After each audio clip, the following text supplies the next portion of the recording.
Alhamdulillah wassalatu wassalam ala Rasulillah Muhammad ibn Abdullah wa ala alihi wa ashabihi wa mawalah, amma ba'd. Allahumma inna nas'aluka ilman nafi'an wa rizqan tayyiban wa amalan mutaqabbala. Allahumma 'allimna ma yanfa'una wanfa'na bima 'allamtana wa zidna ilman. Para umahat wa akhwat fillah rahimani wa rahimakumullah, kita masih di pembahasan bab yang ke-14 yang menjelaskan bukti kebenaran tauhid dan batilnya kesyirikan. Kita sampai di dalil yang keberapa? Sekarang dalil yang keempat.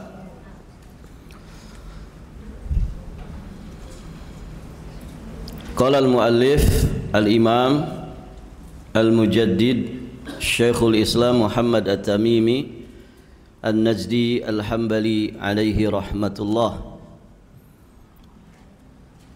Di riwayat yang lain kata beliau berkaitan dengan masalah ini, datang dari jalan sahabat yang mulia Abdullah bin Umar radhiyallahu taala anhuma. Sahabat Abdullah bin Umar ini dikenal sosok sahabat yang paling gigih meneladani, berpegang teguh dengan sunnah Rasulullah sallallahu alaihi wasallam. Dengan bahasa lain, Abdullah bin Umar itu dikenal sebagai sosok yang paling menjiplak Rasulullah sallallahu alaihi wa alihi wasallam. Beliau termasuk sahabat yang paling akhir wafat, yakni di kota Mekah di tahun 73 Hijriah. Beliau menyampaikan, dan riwayat yang beliau bawakan ini terdapat di Sahih Al-Bukhari,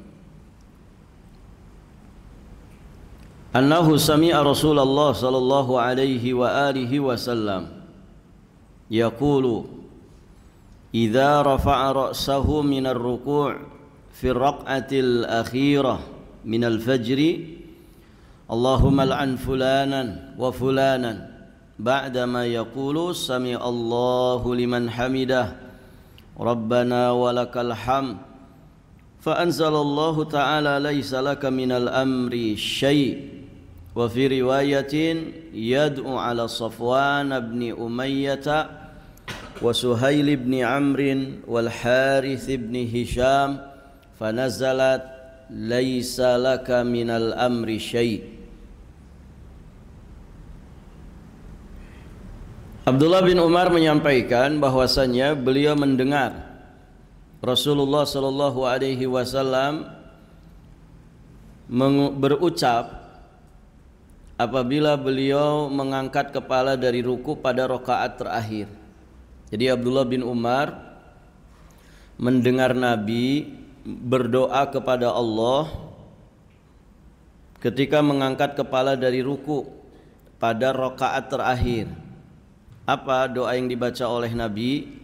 Ternyata isinya doa laknat. Allahumma al'an fulanan wa fulanan. Ya Allah, laknatlah si fulan dan si fulan. Ba'dama yaqulu, yaitu setelah beliau mengucapkan kalimat sami Allahu liman hamidah rabbana walakal hamd. Fa anzalallahu ta'ala, maka Allah pun menurunkan firman-Nya. Apa firman Allah? Laisa laka minal amri syai'. Kata Allah, laisa laka minal amri syai', hal itu sama sekali bukan menjadi urusanmu. Wa fi riwayatin, di riwayat yang lain, yad'u ala Safwan, disebutkan bahwa Nabi mendoakan keburukan. Yad'u ala itu maknanya doa keburukan. Yad'u, kemudian berikutnya ada huruf jar ala, berdoa atas, maksudnya mendoakan keburukan. Ibu, mic-nya boleh di echo-nya kebesaran kayaknya, atau volumenya kecilin dikit. Antum bisa ya? Nggak tahu. Baik. Nah, ya, yang asli saja, suara asli. Ya.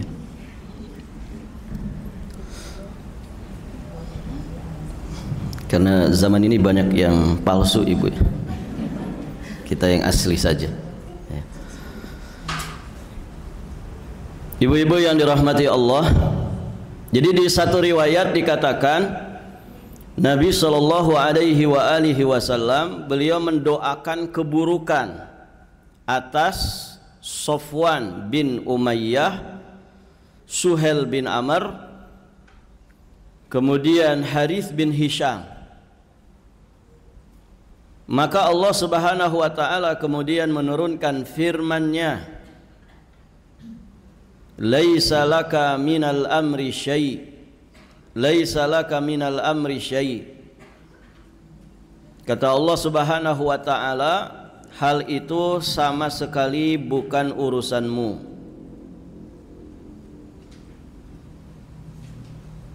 Surat apa itu, Ibu?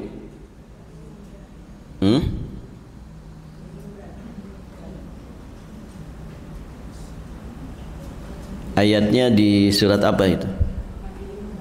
Ali Imran ayat 128. Laisa laka minal amri syai'. Taib. Tidak ada sedikit pun campur tanganmu dalam urusan mereka itu. Au yatuba alaihim. Ini kelanjutan ayatnya ya. Atau Allah menerima taubat mereka. Au yu'adzibahum. Atau Allah mengadab mereka. Fa innahum zalimun. Karena sesungguhnya mereka itu orang-orang yang zalim. Artinya sudah itu urusannya Allah. Tidak ada urusan Rasulullah sallallahu alaihi wasallam. Karena urusan para nabi dan rasul illal balagh, hanyalah menyampaikan amanah risalah. Urusan yang orang-orang yang didakwahi ini, apakah mereka mau manut, mau mengikut ataukah tidak, itu urusan Allah Subhanahu wa taala. Jadi bukan urusan para nabi dan rasul. Taib, ibu-ibu yang dirahmati Allah, bisa jadi mereka taubat, Allah terima taubatnya, atau bisa jadi karena mereka tidak bertaubat, akhirnya Allah mengazab mereka. Begitu ya. Taib, ibu-ibu yang dirahmati Allah.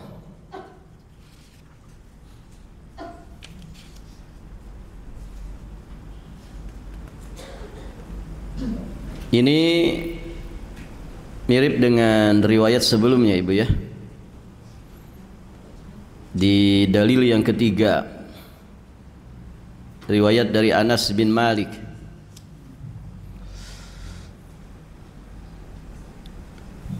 Di sini pensyarah rahimahullahu taala beliau menjelaskan beberapa kosakata ya dari riwayat Abdullah bin Umar ini. Ada al-la'nu. Al-la'nu maksudnya laknat. Al-la'n. Laknat itu sudah jadi bahasa Indonesia, sudah jadi bahasa kita, terlaknat. Maksud laknat itu apa? Orang kita nyebutnya terkutuk. Terlaknat atau terkutuk itu mirip. Dalam istilah syar'i, laknat itu at-tardu anir rahmah, terusir dari rahmat Allah, atau al-bu'd terjauhkan dari rahmat Allah. Begitu. Jadi kalau orang dilaknat, maksudnya berarti dia jauh dari rahmat. Dia jauh dari kasih sayang Allah, dia terusir dari rahmat Allah Subhanahu wa taala. Adapun ketika seorang manusia mendoakan laknat, berarti maksudnya adalah dia sedang berdoa kepada Allah supaya laknat itu menimpa orang yang dilaknat di dalam doanya. Jadi kalau di sini Nabi mendoakan laknat kepada Safwan bin Umayyah, Allahumma al'an Safwan bin Umayyah, itu maksudnya ya Allah laknatlah, timpakan laknatmu kepada Safwan bin Umayyah. Begitu. Itu doa laknat. Kemudian ada kalimat Sami Allah. Sami Allah, Allah mendengar. Semoga Allah mendengar. Maksudnya mengabulkan, menerima orang yang berdoa kepadanya.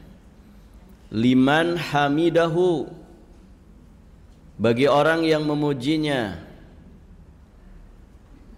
Alhamd itu lawan dari dzam. Pujian itu lawan dari celaan. Ibu senang dipuji atau dicela?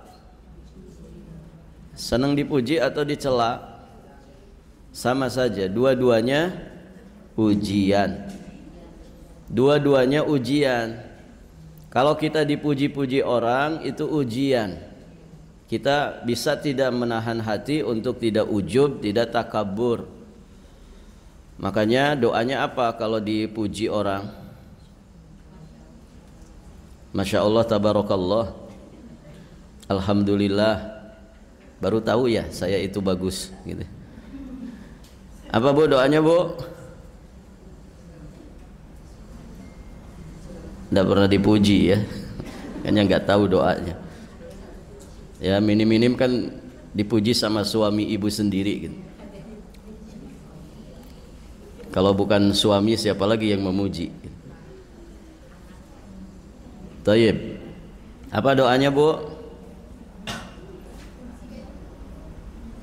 Allahumma ja'alni khairan mimma yadhunnun waghfirli lima la ya'lamun. Itu doanya. Ya Allah, jadikanlah aku lebih baik dari apa yang disangka mereka, dan ampunkanlah dosa-dosaku yang tidak mereka ketahui. Begitu doanya. Allahumma ja'alni khairan mimma yadhunnun waghfirli lima la ya'lamun. Ampunilah diriku dari apa-apa yang tidak mereka ketahui. Baik, ibu-ibu yang dirahmati Allah. Jadi pujian itu lawan celaan. Nah, dicela juga ujian. Artinya potensinya sama. Apakah dipuji ataukah dicela, pujian orang itu bisa keliru. Ya Ibu, pujian orang bisa salah enggak? Bisa. Kadang orang itu muji-muji kita, ada udang di balik batu. Ya. Sama, orang juga mencela kita, bisa benar bisa salah. Bagi seorang mukmin ketika benar maka jadi nasihat, jadi peringatan, jadi sarana untuk dia berbenah diri. Tapi kalau ternyata salah sasaran, ya jadi wasilah untuk kita bersabar. Dua-duanya ujian. Thaib. Ujian ataupun celaan itu sejatinya adalah ujian. Dan hakikat alhamd, tahmid kepada Allah itu adalah menyanjung Allah disertai dengan rasa cinta dan pengagungan kepadanya. Jadi kalau kita dikatakan bertahmid kepada Allah, itu bukan sekedar ngucapin alhamdulillah. Itu bagian dari bertahmid kepada Allah.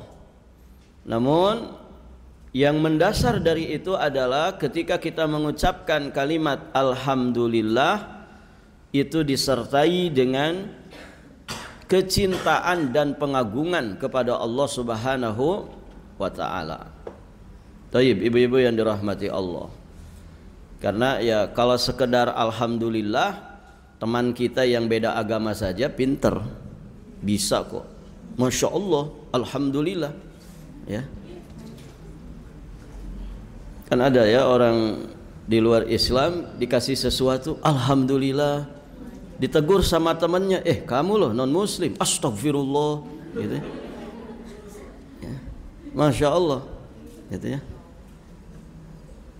Nah, kalau orang di luar Islam bisa itu fasih ngucapin itu, seorang muslim itu bukan sekedar ucapan, itu yang membedakan. Orang yang beriman ketika mengucapkan kalimat-kalimat thayyibah tadi itu bukan ucapan kosong tanpa muatan makna. Namun ucapan yang disertai dengan ta'zim, ucapan yang disertai dengan mahabbah, ada pengagungan, ada kecintaan kepada zat yang sedang dipuji oleh lisannya. Itu tahmid namanya. Kemudian kalimat laisa laka minal amri syai', laisa laka minal amri syai', tidak ada sedikit pun campur tanganmu. Maksudnya hal ini bukan sama sekali menjadi urusanmu. Apa yang dimaksud? Engkau tidak memiliki wewenang untuk bertindak terhadap para hambaku. Begitu ya. Barakallahu fikum. Karena tugas para nabi dan rasul ya balaghul mubin, menyampaikan dengan sejelas-jelasnya kepada umatnya masing-masing. Demikian pula para pewaris nabi dan rasul, minal ulama'il amilin, ya, para ulama yang mengamalkan ilmunya, ulama rabbani. Tugas mereka juga menyampaikan, menyambung lidah Rasulullah sallallahu alaihi wa alihi wasallam. Urusan hidayah taufik itu hanya Allah yang kuasa memberikannya atau menahannya. Penjelasan hadis ini secara ijmali, dalam hadis ini Abdullah bin Umar mengabarkan kepada kita bahwa Nabi sallallahu alaihi wa alihi wasallam apabila mengangkat kepala beliau dari ruku pada rakaat terakhir di salat subuh dan setelah mengucapkan sami Allahu liman hamidah, beliau berdoa memohon agar laknat menimpa sejumlah tokoh kaum musyrikin yang beliau sebut nama-nama mereka. Maka Allah pun akhirnya menurunkan kepada beliau satu ayat yang melarang beliau melakukan hal itu. Dan hal itu berdasarkan apa yang telah berlalu dalam ilmu Allah, bahwa mereka nantinya di kemudian hari ternyata akan masuk Islam, dan Islam mereka itu Islam yang bagus ya. Nah, artinya yang disebut di riwayat ini ada Safwan bin Umayyah, ada Suhail bin Amr, ada Harith bin Hisham. Itu tidak diketahui kepastiannya seperti apa orang-orang ini, tokoh-tokoh ini. Beda dengan Abu Lahab. Kalau Abu Lahab ketika kemudian Allah menetapkan tabbat yada abi lahabi watab ma agna anhu maluhu wa ma kasab sayasla naran dzata lahab wa imra'atuhu hammalatal hatab fi jidha hablum mim masad. Itu kan sudah tetap sebelum matinya sudah ditetapkan bahwa dia itu telah binasa. Hartanya tidak bisa membela dirinya. Kelak dengan istrinya dia akan masuk ke dalam neraka yang lahab, neraka yang menyala-nyala. Taib, ibu-ibu yang dirahmati Allah. Nah, Abu Lahab sudah ditetapkan, maka melaknat Abu Lahab ya setelah turunnya ayat itu ya tidak ada masalah. Tapi kalau yang belum diketahui maka tidak boleh ditetapkan. Oh, si fulan ini terlaknat sampai matinya. Tidak tahu ibu, akhir nasib, kesudahan di penghujung usia seseorang itu tidak ada yang tahu. Semoga kita istiqomah. Ya. Nilai kita bukan sekarang. Ya, nilai kita nanti saat kita mengakhiri hidup ini seperti apa.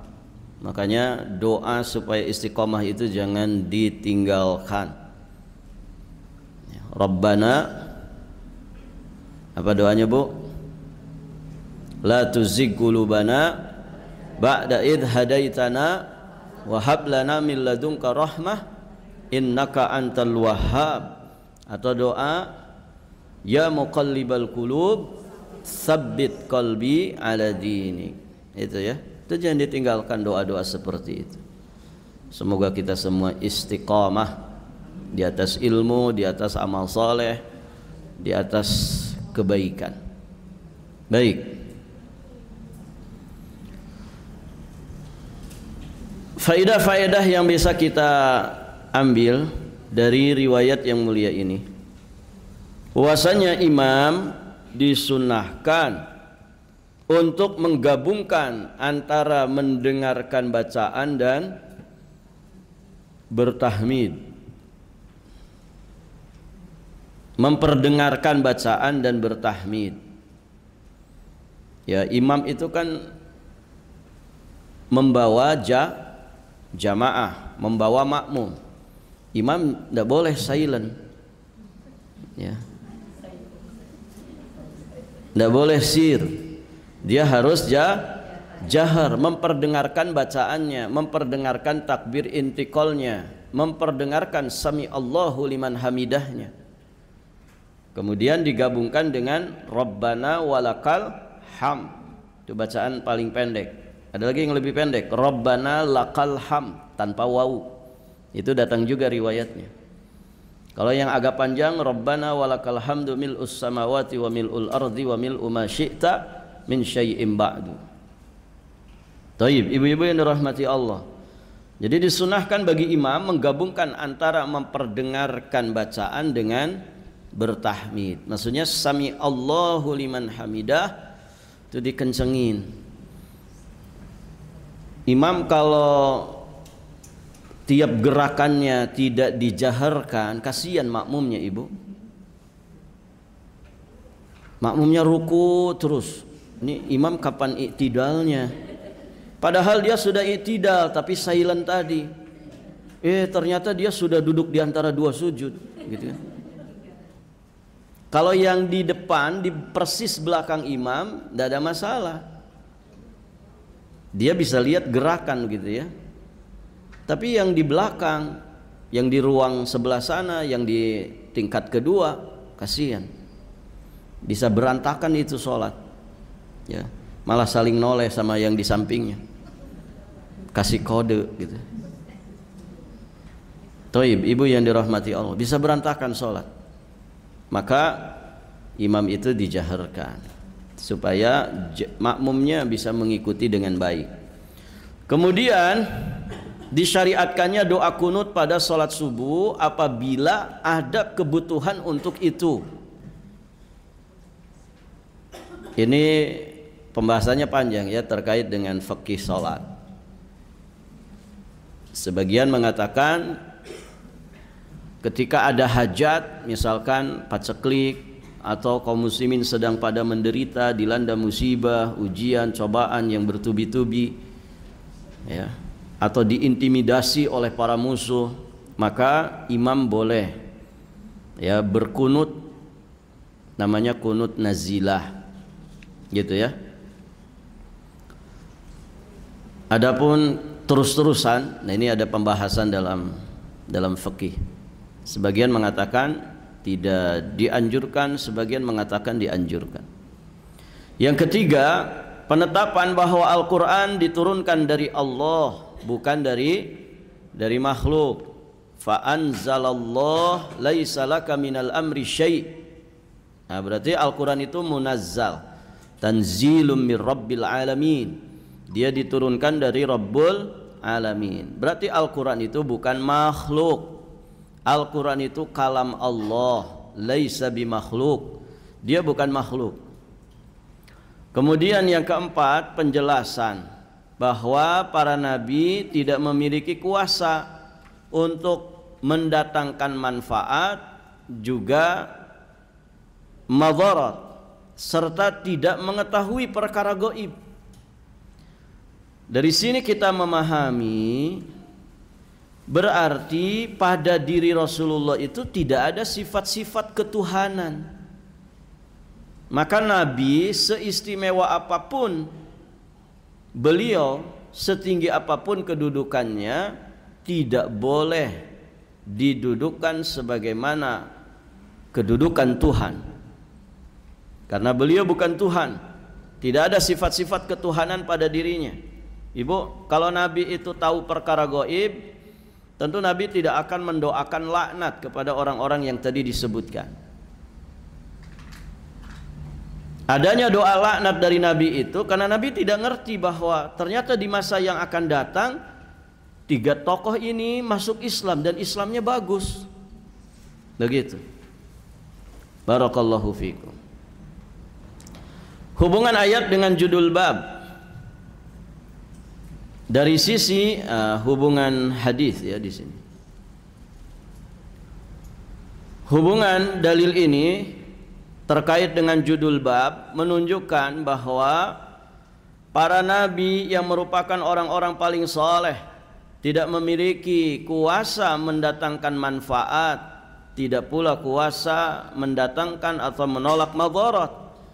Faman dunahum, maka bagaimana lagi dengan orang-orang selain mereka itu yang bukan nabi, bukan rasul. Makom tertinggi itu kan makom rasul, makom nabi. Itu makom tertinggi dari hamba-hamba Allah. Ternyata mereka dengan makom yang tertinggi itu tidak mengerti perkara gaib. Mereka tidak bisa mendatangkan manfaat, menolak madarat dengan sendirinya. Berarti tidak ada sifat ketuhanan pada diri mereka. Maka jangan dituhankan, jangan disembah-sembah. Begitu. Hubungan dalil dengan pembahasan tauhid. Dari sisi bahwa riwayat ini menunjukkan yang kuasa mendatangkan manfaat, menolak madarat itu hanyalah Allah. Maka berarti memintanya kepada selain Allah itu merupakan kesyirikan kepadanya, dan semua kesyirikan itu batil. Yang hak adalah tauhidullah azza wa jalla. Maka dzalika bi annallaha huwal haq wa anna ma yad'una min dunihil batil. Yang demikian itu karena Allah lah satu-satunya sesembahan yang hak, adapun sesembahan selainnya itu adalah sesembahan yang batil. Di sini ada mulahadzah, ada catatan. Terdapat riwayat yang sabit, riwayat yang sahih bahwa ketiga orang yang tersebut di dalam hadis ini, Safwan bin Umayyah, Al-Harith bin Hisham, Suhail bin Amr, ternyata terbukti masuk Islam di kemudian hari. Begitu. Barakallahu fikum. Baik, ibu-ibu yang dirahmati Allah, satu hadis lagi.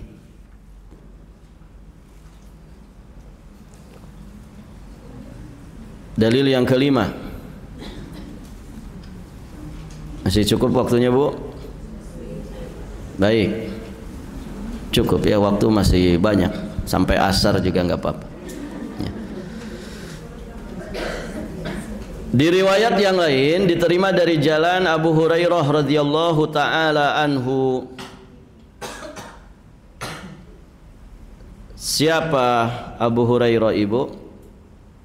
Ada yang kenal?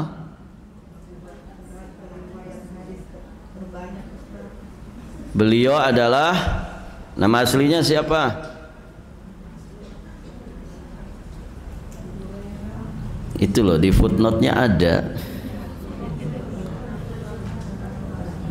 Lupa pakai kacamata. Siapa nama aslinya, Bu? Abdurrahman bin Sakhr. Itu nama beliau setelah masuk Islam. Beliau sahabiyun jalil di masa jahiliyah. Nama beliau itu Abdus Syam, hamba matahari. Tidak boleh menamakan seseorang atau menamakan diri sendiri yang mengandung unsur penghambaan kepada selain Allah. Abdus Syam, Abdul Qamar, Abdul Najmi, itu tidak boleh. Hamba matahari, hamba bulan, hamba bintang. Abdul Latta, hambanya Latta. Abdul Uzza, hambanya Uzza. Abdu Wisnu, hambanya Dewa Wisnu. Abdu Krishna, jadi budaknya atau hambanya Dewa Krishna. Ya. Tidak boleh menghambakan diri kepada selain Allah dalam nama, apalagi dalam wujud nyata. Nama saja tidak boleh. Nah, Abdus Syam itu nama Abu Hurairah sebelum masuk Islam. Setelah masuk Islam, beliau mengganti namanya menjadi Abdurrahman. Abdurrahman bin Sakhr Ad-Dawsi. Siapa bapaknya Abu Hurairah? Sakhr Ad-Dawsi Al-Yamani. Karena beliau dari kabilah Bani Daus. Bani Daus ini satu kabilah di negeri Yaman. Lahirnya di negeri Yaman. Di sebagian penjelasan mu'arrikh, para ahli tarikh, tahun 598 Masehi. Kalau Nabi 571 ya. Nah, beliau 598 Masehi. Ada juga yang mengatakan lahirnya tahun 603 Masehi. Sekarang 2000 berapa, Bu? Aduh, tahun saja pada lupa. 2025. Berarti 1600 tahun yang lalu beliau lahir. Wafatnya di mana Abu Hurairah? Wafatnya di kota Madinah. Di mana Madinah? Saudi Arabia. Ya. Beliau wafat di usia di tahun 57 Hijriah. Tahun 57 Hijriah. Tadi Abdullah bin Umar wafatnya tahun berapa? 73. Nah, Abu Hurairah wafatnya di tahun 57 Hijriah. Barakallahu fikum. Beliau dikubur di pekuburan Baqi Al-Gharqad. Baqi itu di mana? Di sebelah kiri Masjid Nabawi. Sebelah kiri Masjid Nabawi. Taib, ibu-ibu yang dirahmati Allah. Di kuburan Baqi itu ada sekitar 10.000 para sahabat yang dikubur di situ. Tapi jangan harap ibu bisa mengetahui, ya, karena kemungkinannya itu sudah tidak nampak jelas, ya. Karena udah ribuan tahun yang lalu kan begitu. Taib, ibu-ibu yang dirahmati Allah. Abu Hurairah juga dikenal sebagai rawiyatul Islam, periwayat hadis, karena beliau yang paling banyak meriwayatkan hadis dari Nabi. Ada sekitar 5.374 hadis diriwayatkan oleh Abu Hurairah.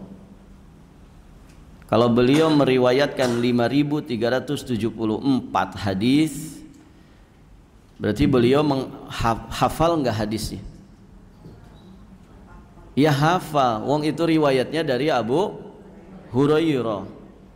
Berarti hafal. Ya zaman dulu tidak ada PDF. Ya. Zaman dulu tidak ada, ya belum banyak tulisan-tulisan yang disimpan. Berarti itu meriwayatkan dengan hafalan 5.374. Masya Allah. Ibu hafal hadis berapa? Mirip-mirip Abu Hurairah lah ya. Cuman angka belakangnya aja kayaknya. Baik. Ibu-ibu yang dirahmati Allah. Nah, itu Abu Hurairah. Nah, riwayat terakhir atau dalil terakhir yang disampaikan oleh penulis di sini itu datang dari jalan sahabat Abu Hurairah. Beliau berkata, "Wa anzir ashiratakal aqrabin." Ketika turun firman Allah, "Wa anzir ashiratakal aqrabin." Surat apa itu? Surat apa, Bu? Wa anzir ashiratakal aqrabin. Ada yang hafal Quran?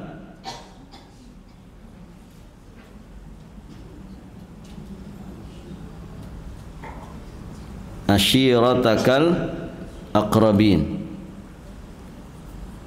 Asy-Syu'ara ayat 214. Betul, Bu? Coba lihat.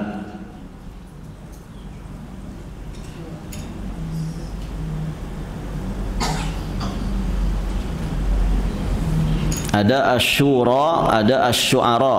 Beda atau sama? Beda. Asy-Syu'ara nomor surat 26. Di ayat berapa tadi? 214. Wa anzir ashiratakal aqrabin, dan berilah peringatan kepada kerabat-kerabatmu yang terdekat. Kata Abu Hurairah, ketika turun ayat ini di surat Asy-Syu'ara ayat 214, faqala ya ma'syara Quraisy. Nabi kemudian bersabda, ya ma'syara Quraisy, wahai sekalian kaum Quraisy, atau kalimatan nahwaha, atau kata-kata yang semacam itu. Ishtaru anfusakum, belilah diri-diri kalian. Maksudnya tebuslah diri kalian. Tebus dari apa maksudnya? Tebus dari azab Allah. La ugni ankum minallahi syai'a, karena aku tidak dapat memberikan sesuatu pun untuk melindungi kalian dari azab Allah. Ini yang pertama diseru oleh Nabi. Jadi ketika turun ayat ini, Nabi langsung praktekkan. Nabi kemudian memanggil orang-orang Quraisy, kabilah Quraisy, ya supaya mereka segera menebus diri mereka dari azab Allah. Karena Nabi tidak dapat memberikan sesuatu pun untuk melindungi mereka dari azabnya. Kemudian secara khusus Nabi memanggil Abbas, ya Abbas ibna Abdul Muttalib. Siapa Abbas ini? Siapanya Nabi? Abbas bin Abdul Muttalib, paman. Beliau saudara dari bapaknya. Bapaknya Nabi Abdullah, bersaudara diantaranya sama Abbas, sama-sama binnya bin Abdul Muttalib. Berarti pamannya Nabi ini. Ya Abbas bin Abdul Muttalib, la ugni angka minallahi syai'a, aku tidak bisa memberikanmu sesuatu pun untuk melindungimu dari azab Allah. Kemudian beliau panggil juga bibinya, ya Safiyatu ammata Rasulillah sallallahu alaihi wasallam. Wahai Safiyah, bibinya Rasulullah, aku tidak bisa memberikanmu sesuatu pun untuk melindungimu dari azab Allah. La ugni anki minallahi syai'a. Bahkan putrinya beliau sendiri tidak luput dari seruannya, ya Fatimatu binta Muhammadin, wahai Fatimah binti Muhammad, salini mimmali ma syi'ti, mintalah kepadaku apa saja yang engkau mau dari harta bendaku. La ugni anki minallahi syai'a, namun aku tidak bisa memberikanmu sesuatu pun untuk melindungimu dari azab Allah. Di sini sahih, ada di Sahih Al-Bukhari. Taib, ibu-ibu yang dirahmati Allah,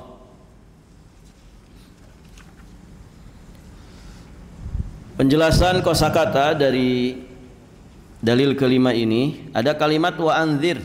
Wa anzir, berilah peringatan, yakni peringatan yang berupa pemberitahuan yang disertai ancaman yang menimbulkan rasa takut.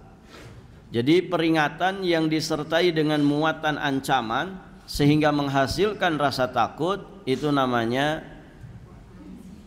apa Bu? Al-inzar. Namanya al-inzar.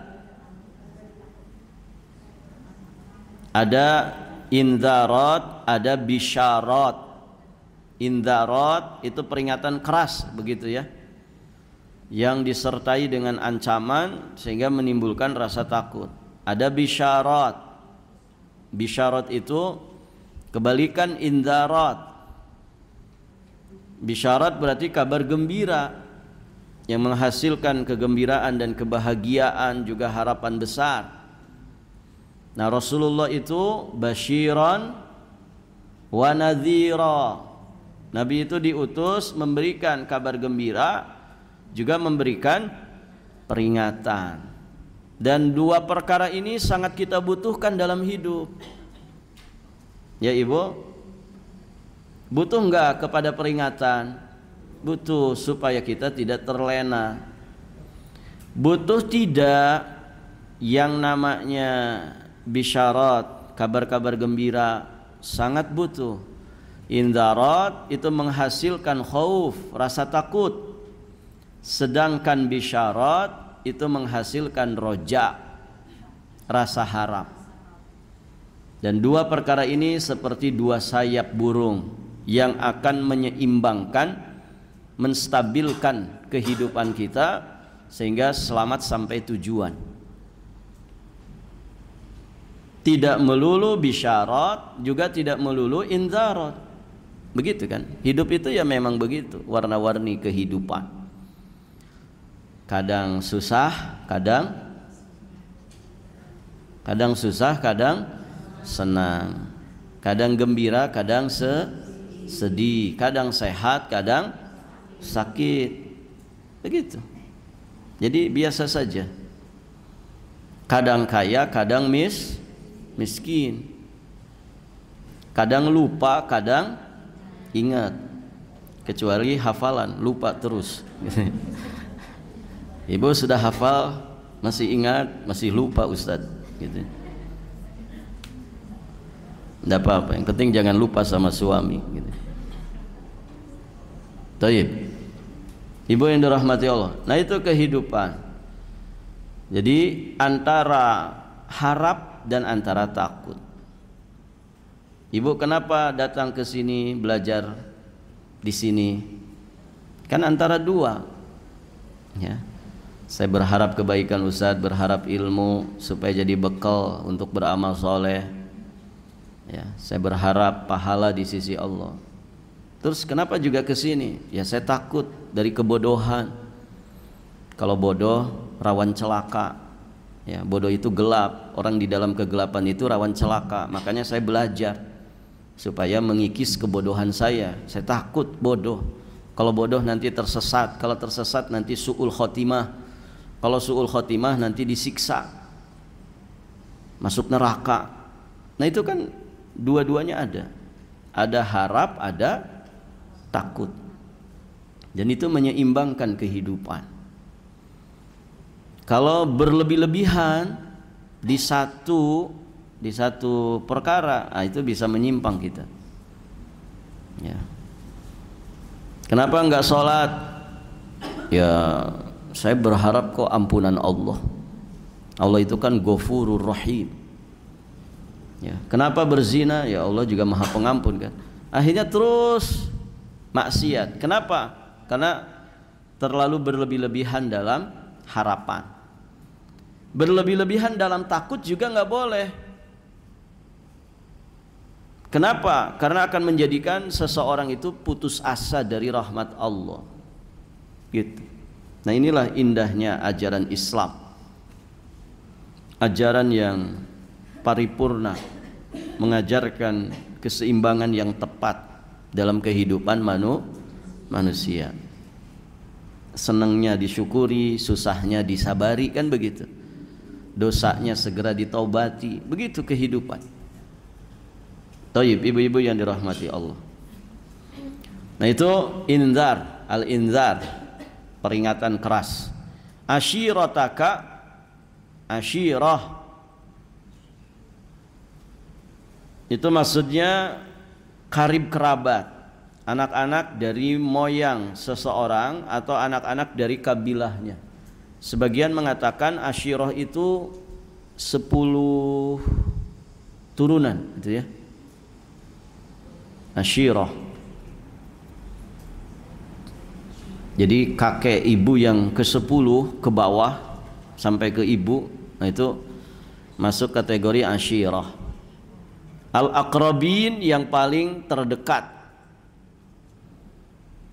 Yang paling terdekat. Kakek ke-10 dengan kakek ke-3, ya lebih dekat kakek ke-3. Ada yang tahu nama kakeknya yang ke-10? Kadang kakek sendiri saja nggak ada datanya gitu. Tapi ibu yang dirahmati Allah. Ya, kecuali kalau ibu turunan ningrat ya, darahnya bukan darah merah tapi darah biru. Ya. Itu biasanya tertulis. Ya, tertulis kalau ibu turunan ningrat, turunan raja, turunan sultan. Ya. Barakallahu fiikum. Kalau di Sulawesi turunan Andi gitu ya. Ya kan? Itu biasanya tertulis tuh nasabnya. Jadi kalau yang biasa-biasa cukup sampai kakek pertama saja biasanya. Ya. Yang lebih ngenes lagi ada yang tidak tahu bapaknya siapa gitu. Itu lebih ngenes lagi. Taib, ibu yang dirahmati Allah. Nah, ashirah itu 10 ke atas. Ashirah. Sebagian penjelasan begitu. Al-aqrabin yang terdekat. Kemudian kalimat ishtaru anfusakum. Tebuslah diri kalian. Maksudnya bebaskanlah diri kalian dari azab Allah dengan cara kalian taat. Karena ketaatan itu adalah harga bagi keselamatan dari azab Allah. Kemudian ada kalimat la ugni anki minallahi syai'a. Aku tidak bisa memberikan sesuatu pun untuk melindungimu dari azab Allah. Maksudnya aku tidak bisa menolak sesuatu dari azab Allah. Tidak ada istilah nepotisme. Tidak ada istilah ordal, orang dalam. Tidak ada. Di akhirat tidak bisa. Orang-orang dalam itu tidak bisa. Mau kayak apa orang dalam? Sebentar, malaikat, ya, bapak saya itu loh turunan Nabi, gitu ya. Ya bapakmu turunan Nabi, tapi kamunya tukang zina, kamunya nyembah-nyembah kuburan, kamunya berbuat syirik, mati di atas kesyirikan. Oh, tidak bisa. Walaupun nasabmu nyambung ke Nabi sekalipun. Kita juga kan semua nasabnya nyambung ke Nabi Adam, gitu kan? Ya ibu, Tidak ada nepotisme. Makanya di redaksi yang lain Nabi itu sampai mengatakan i'mali kepada putrinya Fatimah binti Muhammad, i'mali, beramal engkau. Kenapa? Karena aku tidak bisa membelamu di hadapan Allah Subhanahu wa taala. Itu putrinya Nabi. Bagaimana dengan kita yang sangat-sangat jauh dari Nabi sallallahu alaihi wasallam? Begitu. Baik, Ibu. Kayaknya cukup saja ya sampai di sini. Nanti kita lanjutkan insyaallah Selasa depan, syarah ijmali juga fawaid dari dalil yang kelima ini dan poin-poin yang lainnya. Tolong kasih tanda, Bu. Demikian. Allahu a'lam bissawab. Baik, Ibu, sampai di sini saja. Insyaallah nanti kita lanjutkan di pelajaran berikutnya. Insyaallah di Selasa depan kita lanjutkan dalil kelima ini sedikit lagi sebelum kita nanti masuk ke bab yang baru. Subhanakallahumma bihamdika asyhadu an la ilaha illa anta astaghfiruka wa atubu ilaik. Assalamualaikum warahmatullahi wabarakatuh.